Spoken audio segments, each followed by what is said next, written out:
Professor. What strategies do you use to engage clients? Guess what I use first? Big smile. Yes, yes. Wait, what? Music. Ah.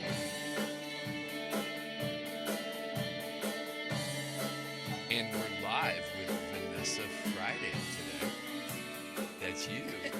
Yeah, so they say. It's been a minute, Yes. right? It has. Here on Imagine Fitting In. Just to remind listeners, the podcast is about it's a Dayton-based podcast. I have, and I will be having more and more guests around the country, and hopefully even around the world. Yeah. But I'm really having a heavy focus on the Dayton scene, arts, culture, pretty much any professional that when we talk about mentors, usually everybody has a story, influence, and how they've been inspired, their struggles, their past determined or predetermined, or big surprises on the way where they find themselves, you know. So you can go ahead and pull that mic just a little closer in. A little closer. Yeah, pull it. Just pull it in. Yep, that's Here? yeah, Better? it's beautiful. Perfect. Yeah. Okay. And thank you. So so it's all about mentors, basically. Yeah. And we met at a local club Yes. before the pandemic.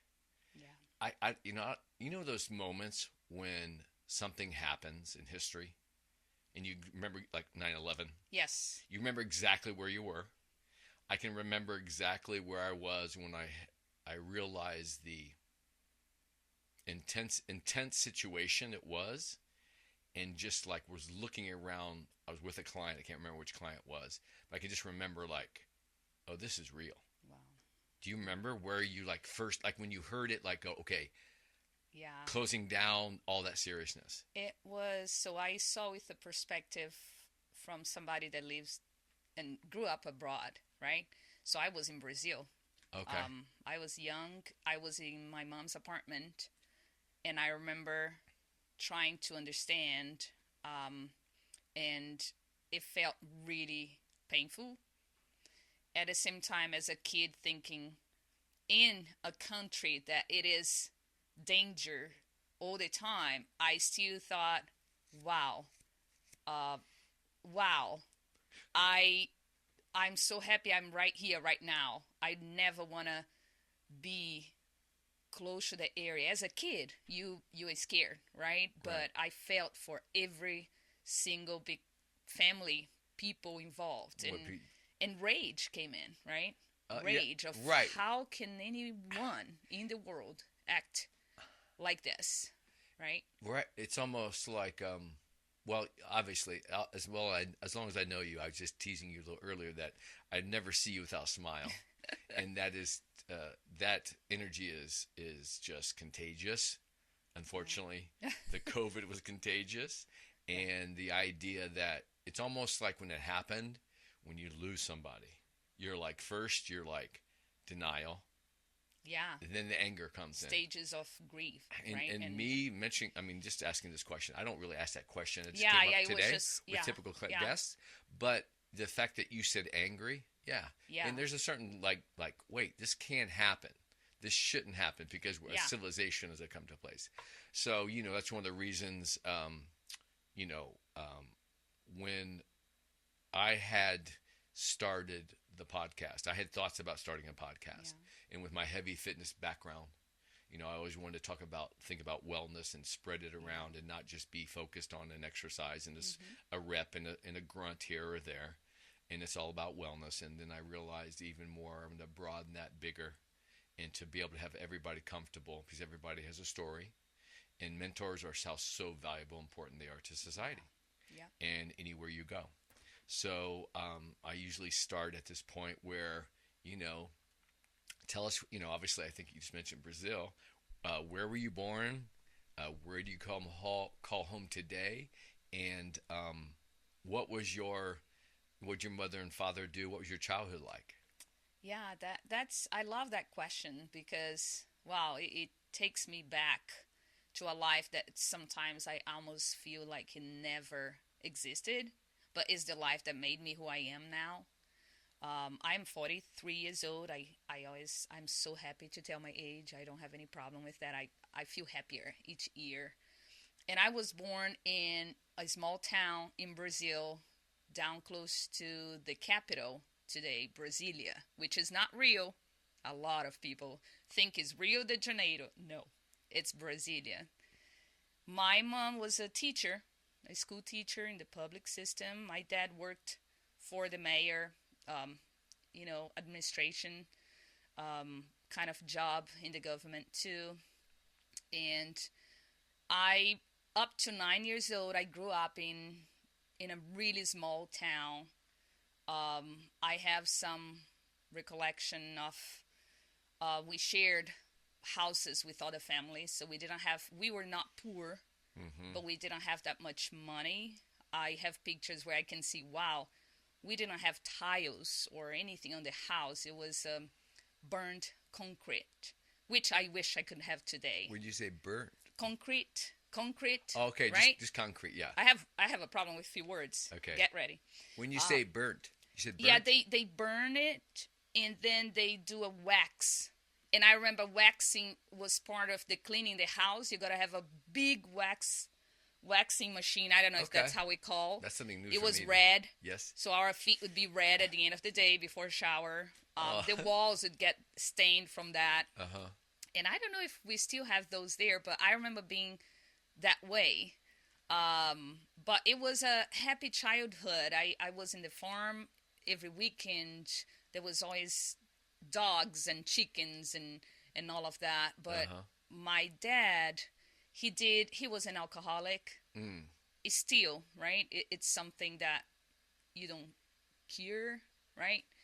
However, he stopped probably 25 years ago. And I believe that part of him kept him away from the family. So I truly don't remember having him. I remember maybe when I was 5, he would play with us. But after that, it was a long time. It was either my mom was hustling, working mornings, afternoons, and evenings. She would come during lunch, cook for us, and go back to her work. But she would make sure that every Christmas we'd have a vacation nearby. Or something nice. Like that. Now, what'd she do when she was out? She was a geography and history teacher. Oh, that's right, teacher. Yeah, that's and wonderful. And she did post-grad education, so most of the time she was out on the weekends taking extra. Look at her, Yeah. go get her. Yes, go get her. Sort of like her daughter. Yes. I am. I did stay at home for a while with my first child. I thought that was so important, and I loved it. I really wanted to for a few years, but later I really felt motherhood is part of it's one part of the woman, and that is the woman, Vanessa, before motherhood. Who am I? What do I like to do? What makes me thrive? Right. Motherhood is amazing. We love them. Thank goodness we love them, because they make us crazy. If we don't love them, I don't know. Do you know what my father, God bless him, I remember we were walking. I had moved to Chicago when I was 21. I didn't know my brain wasn't fully developed. Yes, it's not at that age. And I'm walking, and we're taking a walk, and I remember him saying to me, Greg, he goes, if you can't yell at the ones you love, who else is going to care? So along those lines, so did you have many brothers and sisters? So I grew up with one older brother. He was 3 years old, typical. He teased me all day long, and I tried to kill him with a broom a few times and broke doors. Like, it was game on. So toughened you up a little bit? It did. Okay. It definitely did. But we also had cousins. Okay. So we would spend weekends at my grandma's house, and we lived with them for about 2 years when I was 8. So I had all the cousins there all the time, grandparents. My grandmother, I wish I could go back and say, wow, because it was that figure, somebody that didn't talk much, serious. She would have all this food, 20 people at least every night. The matriarch. Yeah, and it was a great childhood. We played. My grandpa was a carpenter on my dad's side. Okay. So he built drums, he built stools, any Nice. woodwork, and so we played with that. There was a lot of Oh, nature in there. wonderful. Yeah, it was a great sense of community, Right. right? And when I was about 14, I became a professional dancer, hip hop dancer in a group, local Oh. group in there. We traveled the Oh, country a few times. We won nice. some first prizes. Oh, well, that must have been a crazy experience. It was crazy, and I can say enough about how important that was for me in the community, because now looking back, all my friends were already drinking, were already trying different drugs in school, and Right. They had no particular mission. no, yes, and I was at 3 in the morning. I was rehearsing with a group. Oh, I wow. was helping them to. We got a space to teach and raise money for the group, and we were breaking walls Wow. at 15 years old. Construction work, and So I have to ask. Okay, so when you say the dancing, yeah. now when did you discover that at your first school you went to, or what was school like for you? Did you have any teachers or people that really influenced you on the dance specifically? Yes, I started dancing. I was probably 4, but just trial, right? I went to jazz dance classes. I remember vaguely stretching, and I never liked structure. I am a Gemini. I like now Independent. next independent. This is boring, so I did jazz. So let me ask you. Yeah. Was like at 4 years old, you just found yourself bopping to the music and you wanted yeah. to dance? Nobody, right? Your Oh parents? yeah, I And you yes. asked to go get dance lessons or something? I asked. Okay. Asked. Yeah. Wow, that's awesome. Music and dance is very strong in Brazil. Our family gathering, there's always a dance floor. So everybody at some point is dancing. So you are born in that. The kids' birthdays. Right. I recall, every birthday, everybody else's birthday, they is, okay, now, before singing happy birthday, the floor is open, and we dance. That's wonderful. Wonderful. Yeah. So I think that passion and watching, I used to watch a lot of dance on TV. I was raised mainly until I was 9, it was a distant cousin that took care of us while my parents worked.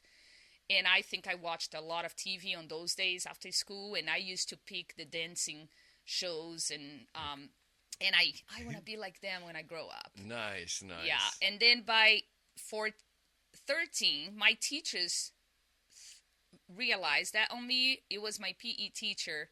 I think I was first grade or high school. I don't know. The education is different. Right. What was? Do you remember the person? I remember. I don't remember her name, but Okay. I remember her asking, "Do you want to teach the PE classes for the girls dance?" And I said, "Yes." So she was like, "Okay." She would sit on the side. Yeah. Lucky her. I don't remember her name, but I do appreciate her seeing that, because I enjoyed. I spent time at home building choreography and going back there. The boys didn't want to do. Sure. That was what, mid-90s, late 90s. It's everything association, right? Yeah. And I experienced this all my life. Yeah. From having something, if it's writing some words in a row, or if it's painting, or anything artistic, and I have to admit, when I was younger, I was like, there was so much kind of, I don't want to say not acceptance, but pressure. Pressure to do something else. to not be like that. Yes. Whatever, like, oh, you're doing that, and that's not manly enough. And so, I always say that, ultimately I realized over the years that my essence, I'm an artist. Yes. So as you can see around you, and it's very appropriate for music and dance. And I do I swing Chinese swing chains on fire, but I haven't done it on fire for a while. And we're actually in the studio, and I play drums and sing, and I'll be actually getting involved with a local band here shortly, just to have fun. Yes. And music in that cultural experience. But what I want to really state is that that cultural ritual experience with that community is just so powerful that all of a sudden, I don't know what goes on, but all my travels, I've been to 34 countries, and all my travels, I've just loved to see that food, that dance, that art, Yes. and it's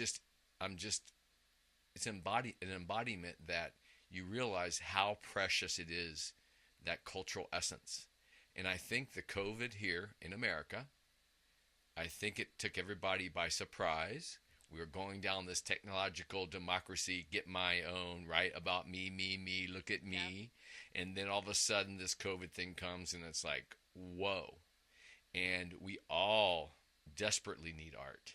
Oh, yeah. Music, visual arts, a nice word, the written book, the written word. It's for whatever reason, it's undervalued. But that's one of the things that I think it's vital. It doesn't matter what you write. It doesn't matter what the paintbrush puts on it matters you picking it up and just expressing yourself in a manner that is individual and unique. All these paintings that you see around you, nowhere in the world do they exist. Yeah. Except here. Unique, yeah. And this is, I believe, it's an important message for young people. You have a unique gift. Where's your passion lie? You obviously, at early age, you kind of knew. So tell us more. 14, you were dancing around. Did you go to your next level of school, PE teaching? There was an audition for a professional group in town, and I think my brother mentioned to me, and I said, why not? I was scared, and I was almost 15, and I went, and I think there were 150 people. They were looking for 20. Oh. And I remember I gave it all. And I was selected. And it was a whole new level of, wow, I belong, I'm capable, right? And I was the youngest of the group, go. So I was the baby. Hey, you were the little Michael Jackson version, right? Oh my goodness, yeah. I mean, don't get me wrong, they were incredible. Do you happen to have any VHS tape or something like that? They started right now, translated, I think, right? Transferred to something more technological. Yes. From VHS and I think digital. I have some things on Facebook. Okay. Some of our presentations, you can't really see faces, but it's precious. I remember it. Yes. Precious. And back then, just a quick reminder, only if you had money, you had some equipment to record. And Exactly. Yeah, our mentor, which today I say I was 15, she was 21. For me, she was a woman, right? Right. Wow, and she was the one, my first strong mentor that I can think of. And that was a PE teacher? No, this was actually the owner per se of the group. She was a dancer. She was a teacher. She was still in school. Yeah, Roberta Marques. Okay. Yeah, I'm still in contact with her. Wonderful. She's amazing. She does a job now for elderly retirees, ladies, where she makes in Brazil. They travel, they dance, just bringing up. Oh, that's just beautiful. Yeah, to deal with grief using music and dance for that. It's amazing. Okay, well, just keep it in the back of your mind because I'm looking for international guests all the time. Yeah, she's going to love it. Right? So I just love to expand in the world. And, Yeah. So now I'm back in my hometown. Yeah. And so when you were in school dancing, did your attention just stay to your general studies and you finished through that, or anything else come of interest to you while you were in school to higher level grades? Physical education. Then I started getting the interest, and I think because of her, I thought, why not? Because I want to teach. So I ended up from 15 to almost 17 dancing professionally and teaching in the studio that we built. So teaching was a passion. And it still is. I love teaching. And I thought, why not physical education? And I made it into university. However, I got to that point, I don't know if every teenager gets, where it's hard work. Yes. I was an athlete. It's not just, it's an artist with an athlete schedule. Yes. Body. Yes. And I studied until 2 p.m. in school, maybe 1. and then I have to go to my English classes after that, and physical education classes, and take a bus, you know, 30 minutes to the studio and rehearsal. And sometimes, like I said, we would come back home 3 in the morning if we had some special presentation. So I think I fell in love, and things went downhill. With okay. So Yes, yes. usually love is complicated. It is complicated, but I believe lacking that mentorship in relation to a teenage falling in love weighs the balance, because when I fall in love, I go 100%, right? As an adult, I know that other things in life are still happening, Right. but as a young a teenager, I thought nothing else matters. So I kept giving, working really hard, but every time I was there, I was not present, because in my mind, it was that relationship.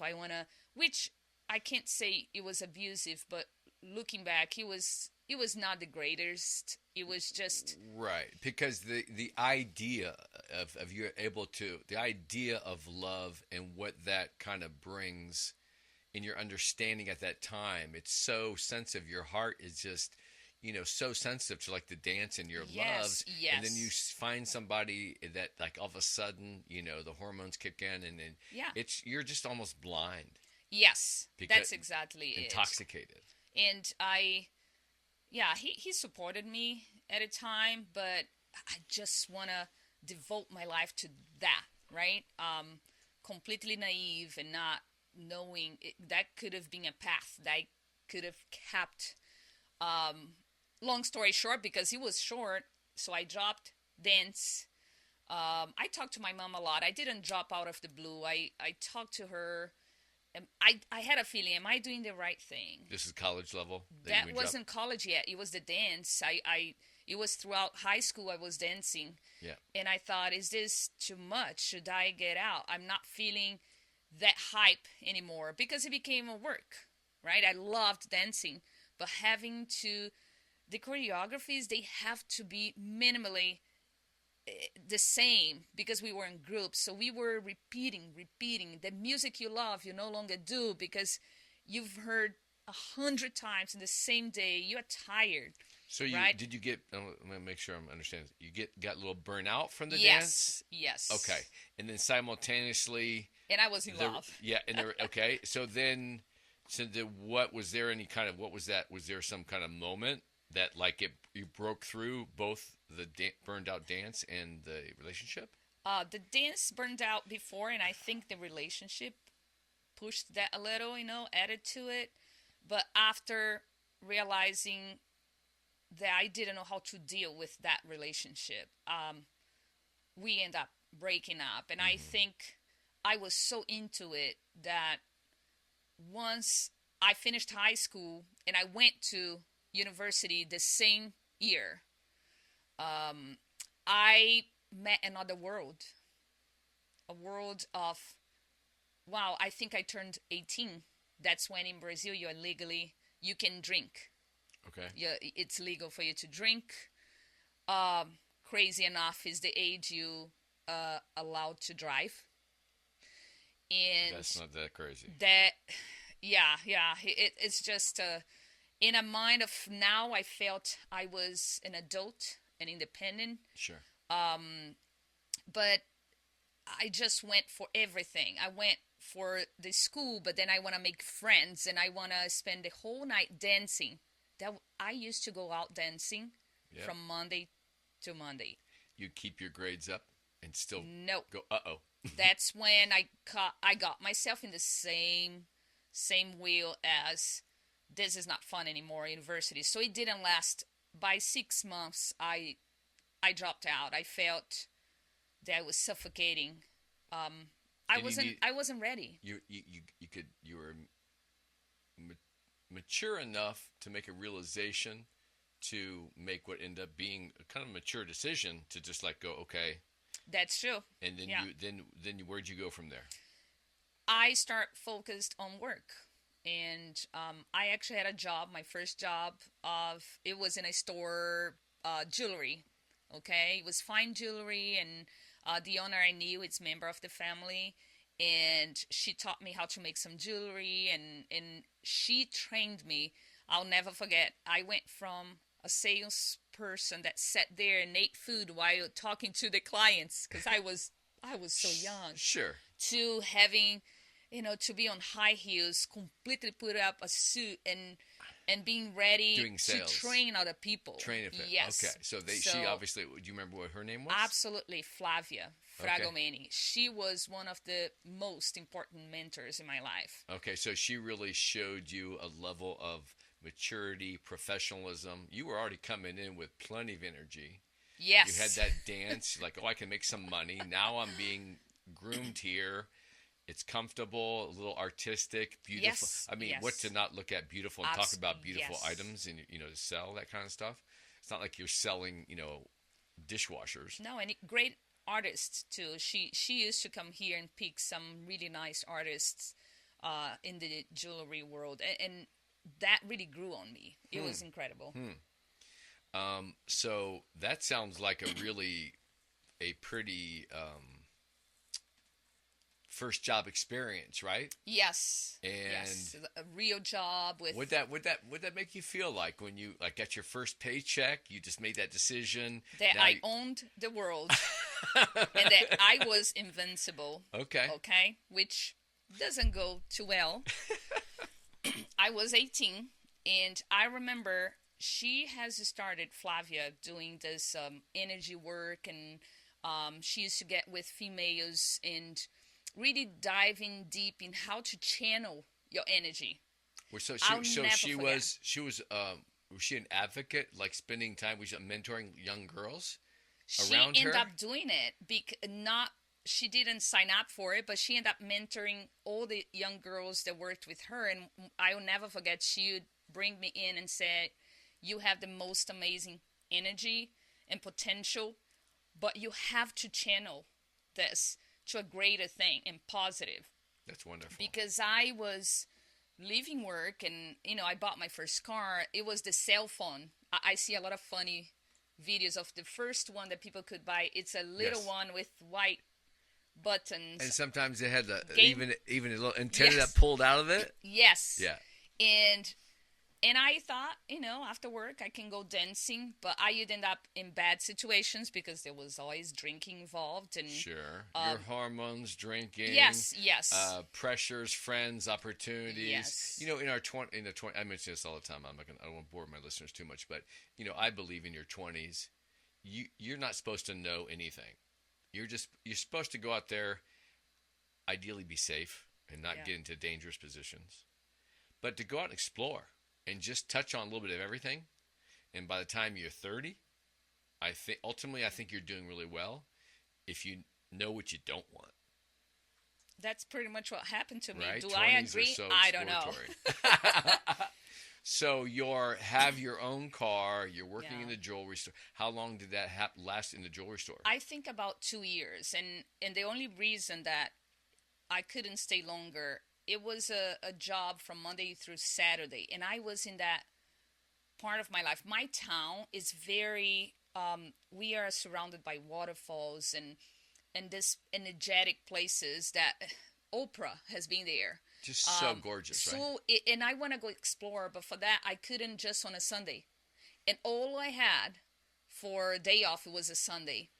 Oh. And most of my clients were around my age, and they would come in, I will never forget, with their bikinis and, on a Saturday morning, going to a barbecue and buying a gift for a birthday party, and there I was. So you were, and obviously the jewelry store was located a very affluent people. It was, yes. And it was then in all of a sudden you richer see people area. your own Yes, age. yes. And so Yeah. did that you're saying it inspired you a move at that time to I- change? I don't want to say inspired. I think at that point I held more resentment, or why am I here? So I Comparison type stuff. Yes, comparison. And Yeah. I didn't make decisions based on anything wise. I literally just say, I'm done with this. And then I got lost for a while before I found myself. I got gigs here and there working with sales in the newspaper, MMA, how you call those multi-level companies and something. I would fall for anything that there was a fun party. Okay, Okay, I got had it. fun. Right, I right, had right, fun. right, right. So those recruiting salespeople, young Yes. people, Can you you got imagine? to They go there and I'm like, yeah, you got I'm to your they person. pull out a carrot, Yes, and and like I love it. Give me some hummus with that, and I'll sure. be yeah. So and then okay, so you're doing that, and then was there a moment that what happened from there? Was there a Well, moment that steered you to I another think path or another direction I of think focus? looking around, and then I met a lot of people. I met rich people. I met people in the middle, and looking around and unconsciously, I could see what did they do to get where they were, and it was not doing what I was doing, which is jumping around, just having fun. And I think Exactly. right there, More focused. more focused, and let's the balance, right? Okay, have fun, but then you also have to do some hard work. And then develop a mission for the hard Yes. work to kind of put it in. Yeah, and behind that, my mom was also okay. What's happening? I don't think she had the best words, but hey, I don't think mothers I quit with everything. I think we are gonna fail at some point with something.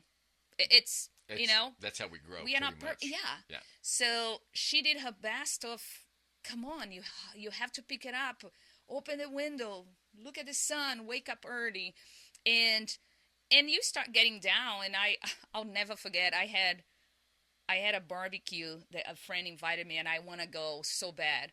I did not have money for gas.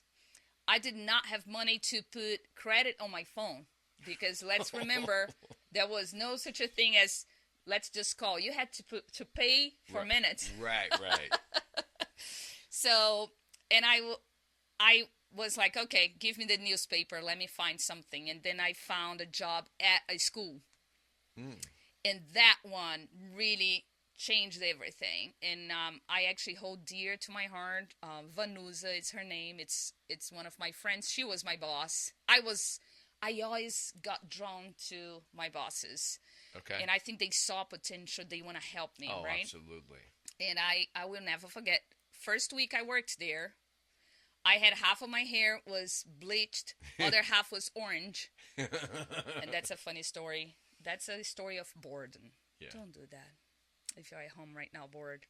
My friends were bored at home in one of those days. There's no barbecue. There's no money to go after. Yeah, let's just do something Let's go to crazy the and pharmacy and color your blonde hair natural black, blue. That cheap one, $5 Oh boy. one. Oh boy. And of course, a month later, I bleached it. Anyways, so that job, it was the first job. I stayed almost 2 years, and I loved every second of it. It was hard. I was sometimes in sales, sometimes in training, sometimes, but there was music. It was a school that prepared kids. So in Brazil, okay, the best universities are public. However, to get in, you do have to pass in a test, and there's an expectations depending of what school you're gonna go for. What are you gonna study? So people with more money, they can pay a year of prep school to pass in those tests. Oh, I see. Right? And I worked in one of those schools, and the teachers have to engage the students with really difficult. I've done many of those tests. They were really hard. I never passed the ones for the public. I never did prep either. I tried once. I got bored. So you were literally working in the school that yes. was giving those tests. Yes. And so what did that? They were prepping. How did that? How'd that move on? I'm curious on from right there. Why did you end up becoming a physical therapy? You do physical therapy assistant now. Yes. Well, I moved to Australia. Do you know that? I didn't come from Brazil straight. That's why I have you here. So that I actually stopped working on that job because I've decided to go to school again, and now I was sure. Now I know what I want to do. I want to go for theater. I was an artist. I sing, I dance, and I was that kid that pretended. I sung for the chickens. I remember my cousins and I, we had a band cute. With brooms and squids, yes. and the chickens were our audience. That's awesome. I think they cheered. So I decided, and the school was really close to the university, the foundation that did that training, the 4 years bachelor's. So I started while working In Brazil. in Brazil. Okay. And when I caught myself in a way, I'm loving school so much. I want to sit down and read all this mythology, right? Plato, all the story about Socrates theater, and everything. I want to do this, and normally this Aristotle. stuff would make me bored. There, I realized this is passion. So I worked until I couldn't anymore, and I thought, I think I'm gonna focus 100% in school. And my mom was very supportive. Sure, And can only imagine. I remember I didn't have a car anymore, so I decided to just stay with a bike. You were all in. I was all in. I biked from places.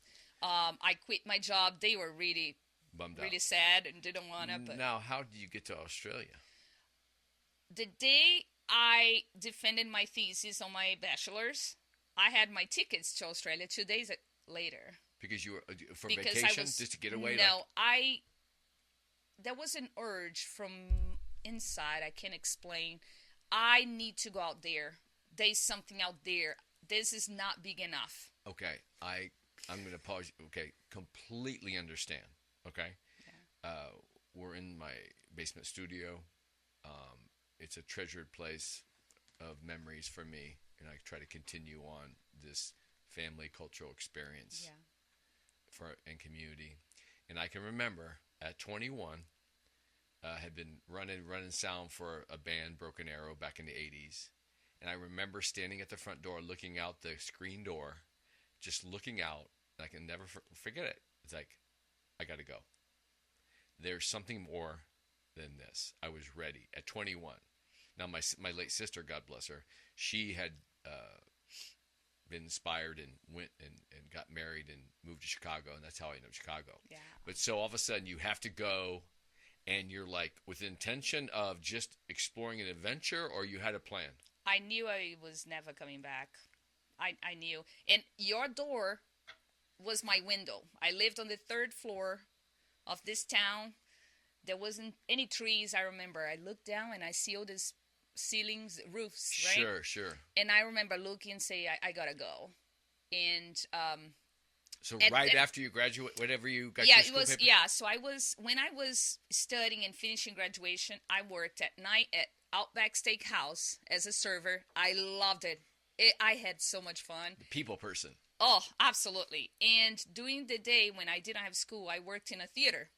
Oh. I was a secretary there. Got your little touch of Exactly. Yeah. Yes. Your hands in it a little bit. And during school, I did some groups. We did plays for kids in lower income communities for $1. It was $1, but Yeah, sure. Right? And I had everything planned for 6 months in Australia. I'm gonna improve my English, which means I was in school full time, English school.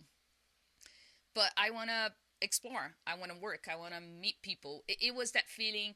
I'm not coming back. I have it in video. I have a friend that recorded, and I say goodbye. I'm never. But Wow. I do say I'll never leave. I'll never live anywhere that is far from the beach ever again. I remember saying that. Here I am. Now you're Dayton, Ohio, and I love it. Okay. Yeah. So how did you make your career shift? Like currently you're a physical therapy assistant. Yeah. And when did all that kick in? That is recent. That is I've been PTA for 2 years. This was my 2 years anniversary in July. Nice. So Congratulations. it's like I said, it's so far. Everything in Australia was barista, coffee. I was a server. I knew. I self-taught English because the school did not do it for me. It gave me basics. Yes. But there were a lot of Brazilians in school. They would speak in Portuguese. And I remember one time I said, I'm going to spend 1 year. I don't want to talk to Brazilians. I don't want to live with them. You had to force that, Yes. force that effort, and you went to Australia. Yes. And so how long were you in Australia? 3 years. 3 years. 3 years. Okay. Yeah. Did you have any, moments of experiences that just were like really shifted you the next gear, or how to get you here in Dayton? Yes. I actually had moments that showed me in my head, go to the pretty place, go to the amazing place. And I remember walking, my walk to work, it was on the cliffs. So I could see the blue Oh my ocean, the goodness. most gorgeous, stunning views in the world. There's that beautiful visual, right? Yes. Satisfying Listening that. to Bob Marley. There- oh So, my I mean, goodness. it was just perfect, Yes. right?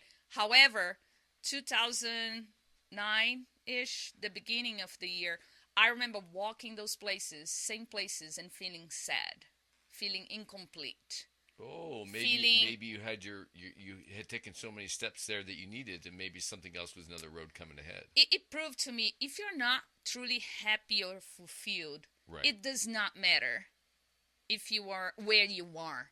The Right, exactly. place does nothing. Right. You bring with you. It's exactly that, right? When you're somewhere and Yes. it's a miserable experience, as long as you're with the right people, Yes. you're fine. I agree. You know, in that And state it's of mind. and if you don't go through those hardships, I think you can never figure that out. Right. Because Australia, it's out of this world for a foreigner, right? I could never be. It was really hard to become a citizen, so I think I got to a point where I thought I can't build anything here unless I marry somebody, and that's not me. Right. I You're- wanna, yeah, if I you- fall in love with something, if I don't, Right. and I didn't. Right. But people left. So every friend I made, they left because Right. it was a seasonal. I was in Sydney, Australia. In the winter, gone, empty. That's interesting because when you said that all of a sudden you were not as happy, right? And sometimes I just had this thought about how life is about change and about transition and our awareness, and we assume that, you know, when we're somewhere we need to be, it's so fulfilling, and there's more to be experienced and exposed to, and the mystery of that. And then all of a sudden you have this awareness, which is not like you know, when in terms of you being sad. Like I relate to like when people say they're sad or depressed. Like wait, there's time is clicking by. Your experiences are now you're not as fulfilled. Why are you not being fulfilled? And that awareness is like, oh no, I'm not happy anymore. What's going on? Yes. No, it's yes. maybe you just had a realization, consciously or unconsciously, that you have to put on yourself to force you to feel like you need to do something else. Yes. You know, and get out of the comfortable place and right. But to being able to, sometimes it's not as easy for people No. to realize and see and act, yes. right? And so all of a sudden your friends leave, seasonal, whatever. How'd you get from Australia to U.S.? I fell in love. In Australia? In Australia, my husband's from here. Okay. So my friend at a time, we're good friends. Okay. Yeah. I'm gonna pause you for a second. I knew it was going to be a gentleman. Go ahead. Yeah. When my patients ask, how did you come here? I look at them, guess. They're like, you fell in love. Yes. But that year, I visit Brazil. 2009, summer time here around July, I went to Brazil. Okay. And I was devastated. I didn't want to go back to Australia. I said it because now I have all that warmth, right? I closed 2 bars In with Brazil. everybody that wanted to come and see me. I just say, come over to see me. Oh, because Suddenly, they hadn't the seen next you for bar, 3 years. and they didn't fit.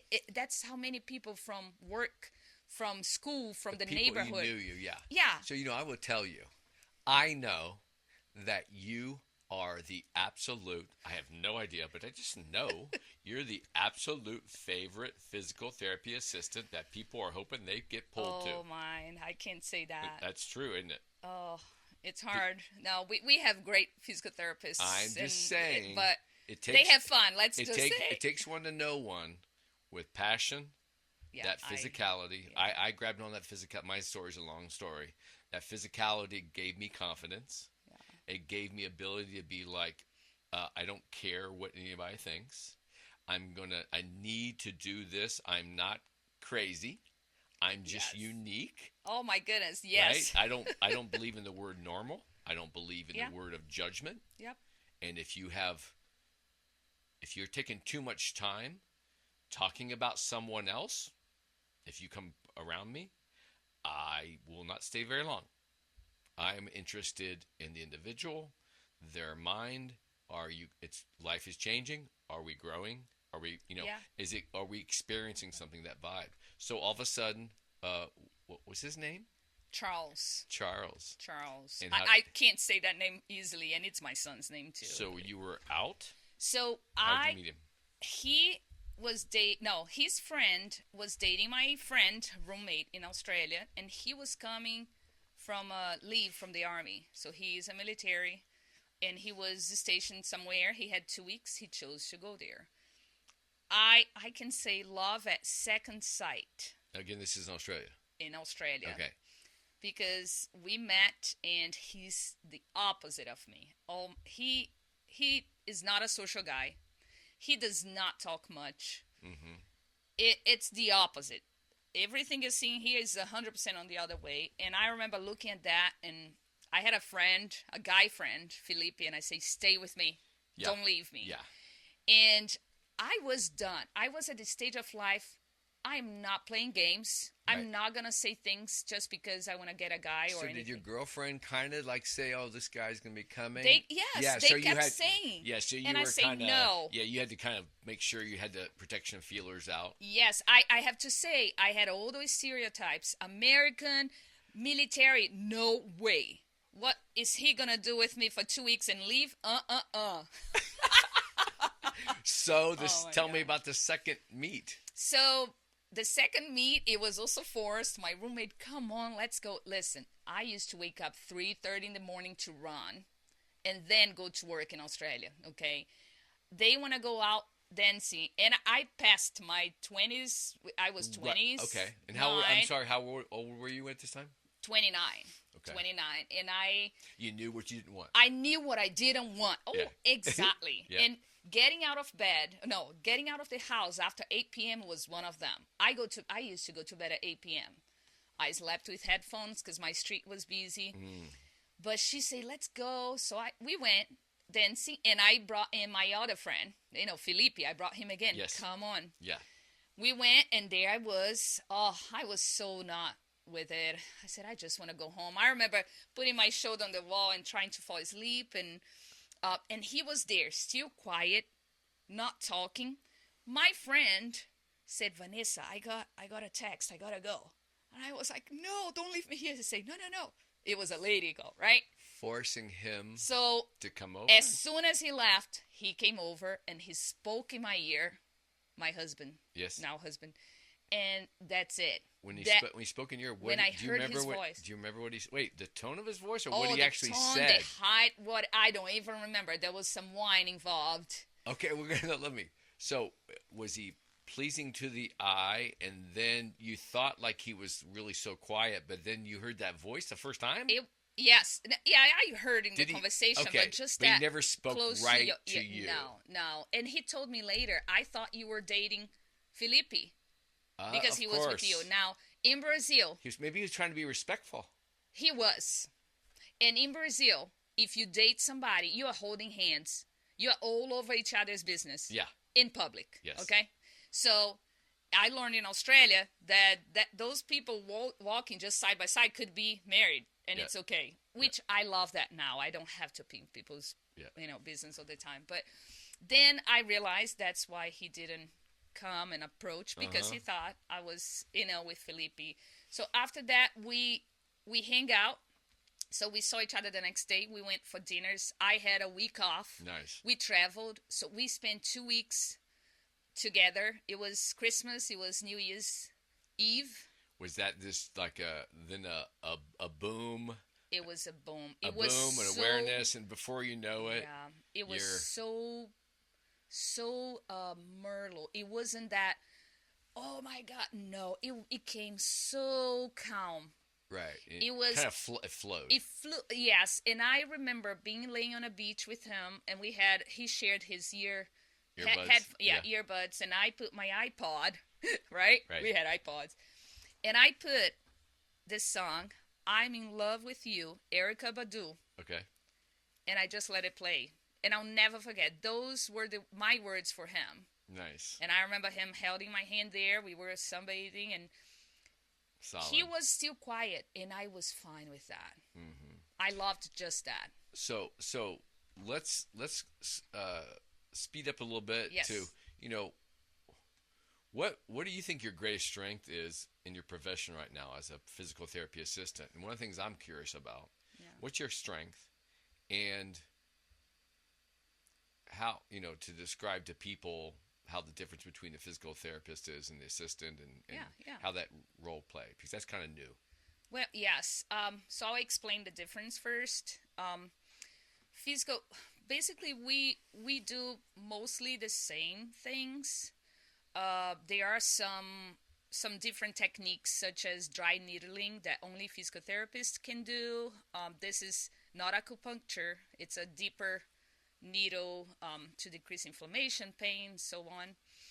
And some other things that just physical therapists, some techniques they can get trained on, right? They go, I believe, 6 to 7 years to school. Mm-hmm. I believe, and I could be wrong, it's a doctorate. I think they are in-depth doctors. But in my setting, I work in an inpatient rehab. They are the only ones that can, in any setting, physical therapists will diagnose. They are okay to diagnose. There are some tests, special tests they can do, and we cannot. Mm-hmm. In my setting, in the place I work, they can do the first eval. They're going to diagnose. They're going to follow. Normally, patients come with a diagnosis, and they can see if that's correct. Sure. They do the first session, all that big picture entrance, and the physical therapist assistant can take over. Got it. According to their plans, right? If they think neuro rehab or some modalities, whatever they think is going to improve that patient's condition, mm-hmm. they can specify during that eval. And then as PTAs, we'll be creative, and we have autonomy to create and run our sessions based on those main goals and criteria and plan. So right? So in other words, you're probably developing a pretty strong relationship with those physical therapists. Yes, and absolutely. That you're in communication, and it's a symbiotic. Yes, we work together. Yeah. Yes. What strategies do you use to engage clients? Or do you have, because I know. Guess what I use first? Big smile. Yes. What? Music. Ah. Music. I'm known for being the crazy Brazilian, the lady that plays the music. Some people forget my name. Okay. And are you in a group setting or an individual, mostly individuals, but we all do group. But what I'm saying is, is it a big room with a lot of individuals? It's a gym. We have a gym. Okay. Now who handles the playlist? Is that me? You? It's the patients. Okay. So do they vote and stuff? No, my patients, they are privileged because they are the ones. I'm the jukebox that walk in the gym, and they know Vanessa's coming. Yeah, all right. I mean, don't make me work out without music. Can right. you work out without any music? Right. I could do yoga. Wonderful. But that's it. So I normally ask what style they like. I love R&B. I love everything. And then when they go in R&B, I go 90s. I help them go in direction, right? Right. What have you learned about, at this point in your life? I'm sure you've gotten into a situation now that you're almost playing could be in the role of a mentor. Absolutely. Right. What are some lessons you've learned about mentoring other people?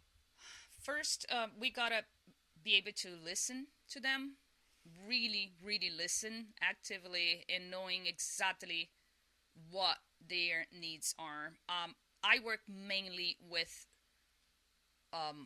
older adults per se, right? And there is a lot of family involved, or not at all.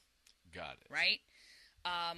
So I have to assess the situation. I am the one that can send them home, or to a nursing home, or to a long care. It's a team effort. Right. So that communication and that vibe of you understanding, if they're coming in, and the vibe of the kind of support and dynamic of the family coming in, and trying to like play off that and right to then work with the individual. Yep.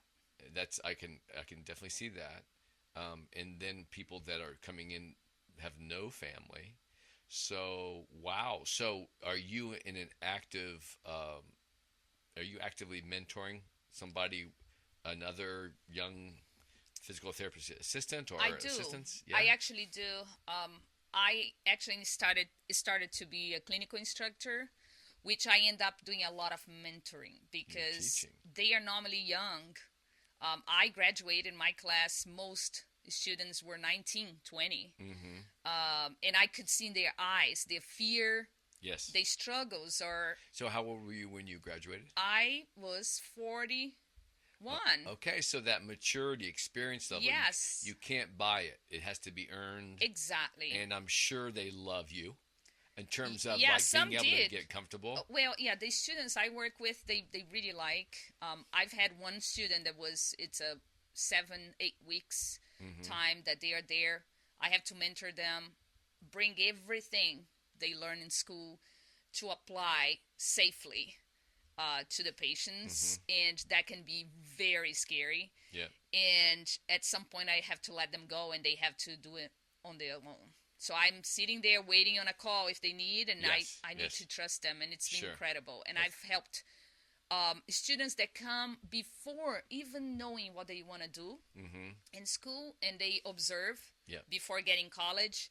Those are, for me, I look at them and the passion I have for the setting, and what you're doing there is not physical mostly. Right. Mostly it's heart, it's mind. Right. Uh, And having that relaxed flow yes. and not get too caught up in your own head about Yes. what the Ego. predetermined, right? No. It's like we like in my fitness business, right? In my practice, I have an understanding the vibe and energy they're bringing, their concern. I address that, and then I try to have fun having them explore their Yes. options of getting that done and having that experience unique. Now, I'm going to get a little selfish here because Go for it. I'm going to do a shout out to my nephew, Evan Jankowski. He is in the midst of his studies, finishing up his, like, I think, another half year at Ohio State University. Ohio State. Yes, Ohio State. And I would love, again, I believe he's going for his doctorate as a physical therapist. What, if any, insight, advice would you give a young guy like that who's passionate? He's super intelligent. He's got a heart of gold. He's definitely all in. And I've been, I'll share this publicly. It almost knocked me down, knocked my heart over when I found out that he was going to study exercise science. Yeah. And after the fitness work, I'm being in fitness, so that's very dear to my heart, and I'm just kind of overwhelmed and taken by, like, oh my gosh, Yes. But he's perfect. What kind of advice would you think you would give him to kind of starting out? I think this is a career that you can do so much, right? First, get out there, throw yourself, explore. Find a niche that you can challenge yourself. You might not be comfortable, but that you can see that result, right? It's a purpose. That's one of my words, purpose. Yes, there are some settings out there. I can't generalize, but it could be the culture of next at the door, next. I cannot do it, right? I cannot do that. It's a little bit of time. You're with the patient. They are in pain. They're suffering. Sometimes works, sometimes doesn't. I'd say, even if you're scared of trying something, try it, because this is a really broad market. It's always open. They're always hiring. Mm-hmm. And if it's not your area, if it's not what you're feeling, go to the next. But don't keep fear or maybe misjudgment, that's an area, from letting you try. I end up trying the area I don't like much. And it's okay, I didn't like it. Yes. Right? A lot of people, the inpatient, I deal with a lot in there. It's hard. You see all kinds of things, right? In your experiences, have you known or experienced so far in your career like where physical therapists are working for, these larger companies that are providing these services. And of course, I went through a whole process of my torn rotator and Yeah, all that yeah. physical therapy, and I've been working out for 50 years plus, good Yeah. 45 years. Um, but have you found experiences where physical therapists come in, they work for that big organization, and then for whatever reason they have this independent passion and drive to go start their own practice? I Is that a personally thing? have not, but it is a thing because I've met people in school. I did Sinclair. I did the physical therapist assistant program at Sinclair, and one of the graduates has her own practice, and she is a PTA. So a Oh, physical therapist assistant, we can open a PT clinic as yes. long as we have a PT at the house to do the evals and Right. To the start the signs. process and Yes, overview and all that kind yeah. of stuff. Yeah. And I mean, there is this amazing. You probably like it. I forgot the name. I'm terrible. I'm not in social media as much, but at Instagram, there is this clinic in Florida that is neuro rehab and Mm. spinal cord injuries, and I think stroke, and they are a gym. Like the guy has videos on the street. They get to the parking lot. Those Yes. people, Just that guerrilla marketing. They have a concept. They have a style. It yes, may be a little out of the ordinary, not not traditional. traditional, That's but what. That's what. That yes, my whole career. I yes. always told my shout out to my fitness mentor Vinny Finner in Chicago, which he was a guest on my number 4 episode. That I remember when he was teaching me, and I got comfortable enough to go, okay, I'm here, I'm doing this. He helped groom me. My mentors was a kinesiologist, and Hmm. then my other mentor was Vinny, who was a track and field coach, and then Tim Grover, Michael Jordan's trainer in Chicago. Wow. And I met them all at certain times, and I worked for 2 of them, and then Tim, I took sessions with Tim and knew him personally around the gym that I worked at, and but that inspired me. And I remember saying at a time when I had no experience, I just literally got certified and was going, okay, now I'm a fitness trainer. Yeah. I used to tell people, watch for me in the funny papers, and that was confident enough that I believed I had a thought process and a way what I come to see after a year working in a club. And I ended up getting promoted within 6, not even 3 months, because of my ideas. Hmm. And and I developed my moniker, the Balance Professor. Yeah. So thebalanceprofessor.com, and I literally took it upon myself to explore my ability to create my own kind of system. So I think it's very important that every individual in every profession, holds their own right moral, ethical values, and do no harm, Yeah. especially anything related to the health field. Know where your lane is, Yeah. qualified to do, Yes. but to keep that mind open, to keep growing, be a pioneer, press the envelope, and that's what I try to do with myself, and put myself in situations where you're getting stimulated and you never know, as mentioned upstairs, Yeah. you Yeah. never know what direction opportunities may Yes. take place. You said something, Greg. This is it. Believe yourself. Be confident enough. Look at that book. Yes. That This book. is it. This is Yep. it. This is it right now. Yes. Uh, You mentioned about your nephew. Yes. I think I always wanted to open a business. In Australia, I was a barista. I made coffee. I fell in love. I fell in love. I was making a lot of money, and I want to train people. Artistic. Yeah. Oh yeah, I just got myself a little tiny one now. Yeah. Oops. I'm breaking the studio. I'm normally not this here. Okay. I talk with my hands, so I'm so surprised the TV is still there. But going back when I was in school, first I had great mentors. I still in contact with them in Sinclair. I remember, okay, I got COVID and I lost 2 weeks of school.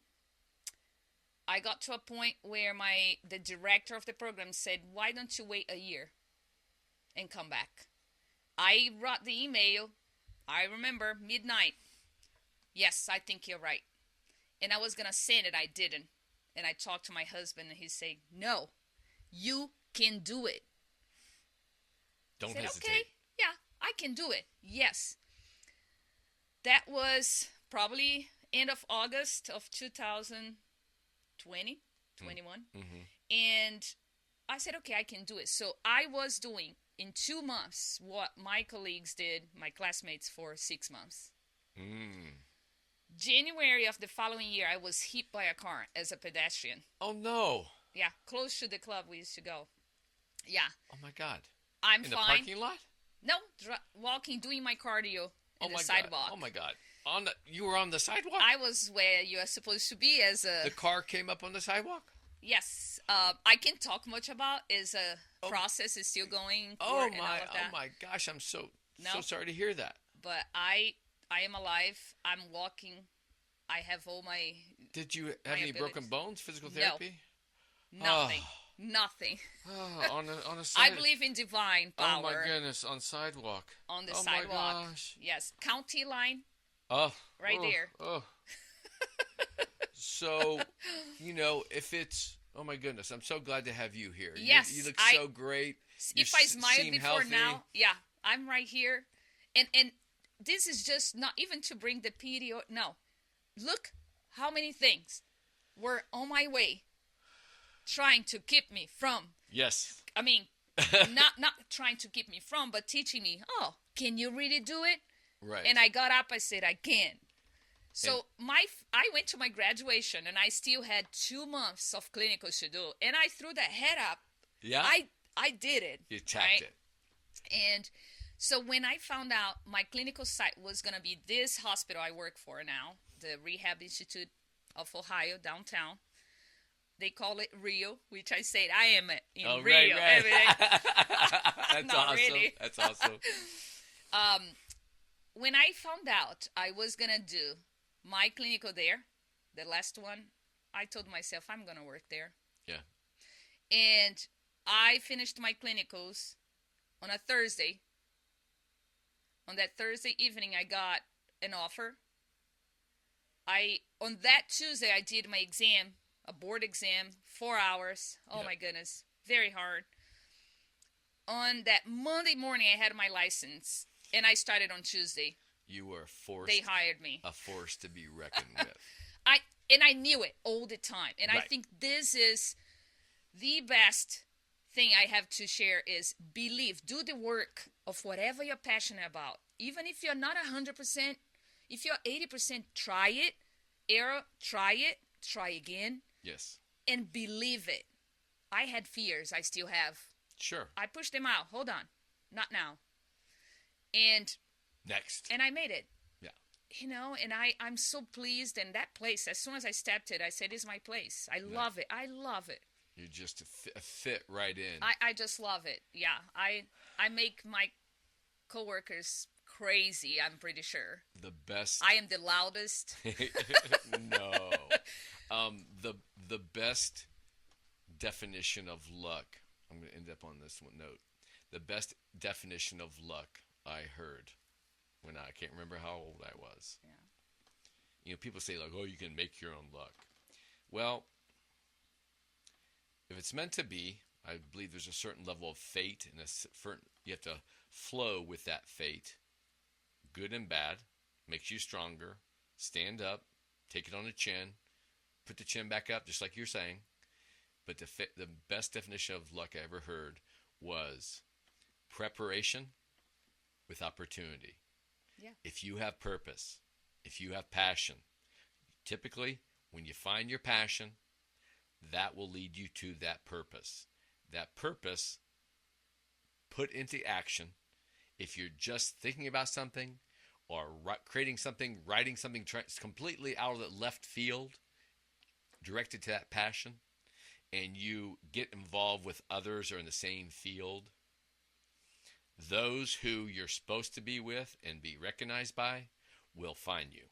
Yes. And don't let the others, because we know there's other naysayers, people Yeah. that are maybe Yeah. not even really passionate about what they're doing, Yeah. We know. Yeah, they are. that is the best advice I'd ever heard. So what have I been doing all my life since then? Focusing on my passion, creating a purpose, creating a vehicle, and opportunities will come. With this podcast, Yeah. I have no idea where I'm going. I have no idea what this is going to happen. But my intention, my purpose is to have people share stories, engage others in a way that is inviting and invigorating and like your energy. I had to have you. That's why I waited patiently Thank to you so get much you for on the inviting podcast me. because Yeah. you're infectious. And I believe that in my practice I try to be the same and do no harm. And you weren't, because I've seen it. inspire, I've right? seen it. You see I've the watched action, you too. right? Yes, yes. So, Yes, you are. Vanessa, I just can't thank you enough for stopping by and sharing your story. Of course. Thank you for having me. Remember that your Brazilian gal we'll see if we can do our first international call. Oh, yeah. Yeah. Love to do it. I have a service with no problem.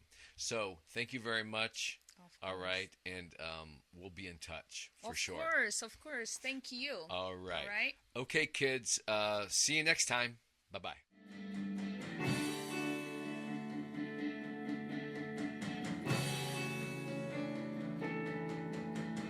Professor,